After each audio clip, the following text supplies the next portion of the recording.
Nakatakdang magpagula ang sangguniang panlalawigan o resolusyon kalabot sa gipaabot nga issue sa matud pa illegal nga pagkural sa luna sa agrarian reform beneficiaries sa Kaputian Samal Island sa Davao del Norte.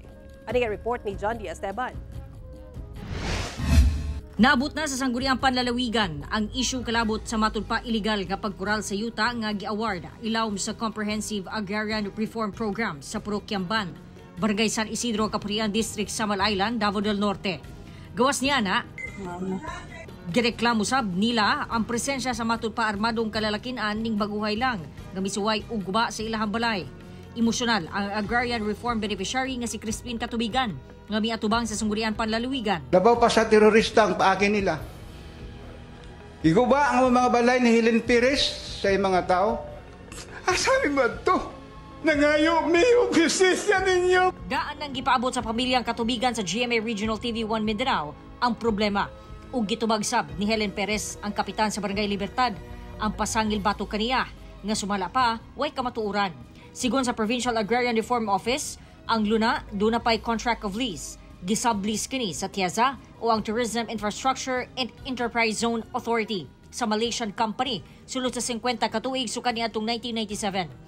Wa sab daw dark clearance ang pagpamaligya sa yuta sa lugar o gihimug-atan nga gibawal ang bisan unsang aktibidad sa lugar lakip ang pagkural ilawom sa cease and desist order. Peles lang na sila mga deed of sale pero subject for the approval of DAR pero wala pa na siya porbahi sa DAR. So dili pa gid na siya maingon na kana siya is valid. Create an ad hoc committee.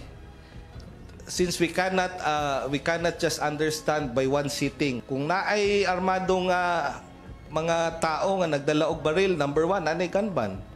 Kinsa ba ang behind this? Gipangutana sab ato sa session kung unsa ba ang aksyon nga gihimo sa DAR sa maong issue. Unsay gihimo sa DAR sa dihang nadunggan ninyo nga despite of your cease and desist order, duna gihapoy mga panghitabo sa sulod. Ang Provincial Office and Regional Office nag-conduct namin dito og investigation. Okay. Na nami report nga gihimo nga amo nang gi-submit sa amo ang head for action. Gipasabot sab sa kapulisan ang ilahang tahas sa pagresponde sa maong kaso. Girekomenda sab nila nga magbutang og satellite office ang Regional Civil Security Unit sa Samal ug dapat matud pa available dayon ang Agrarian Reform Officer. Bawal kami mag-check ng baril ng mga security guards. Kung huli namin siya doon, ang mga security guards doon nakabaril, pwede namin huliin yung mga guards na andyan ngayon sa Gmall nakabaril. It is the Civil Security Group under yung SOSYA ang mag-inspect ta kanila. Migula sa investigasyon sa kapulisan nga si Helen Perez ang nag-hire og mga security guards nga magbantay sa luna. Say nag-hire og security agency nga musod sa area. It's the other party, yung si Helen Perez, Mr. Chair. Gi-question sab sa session kung nganong wala maaksyon sa LGU una naabot sa sangguniang panlalawigan kay sumala sa mga katubigan na paabot na nila sa lokal nga pangamahanan. Wala pa'y tubag ang LGU niini.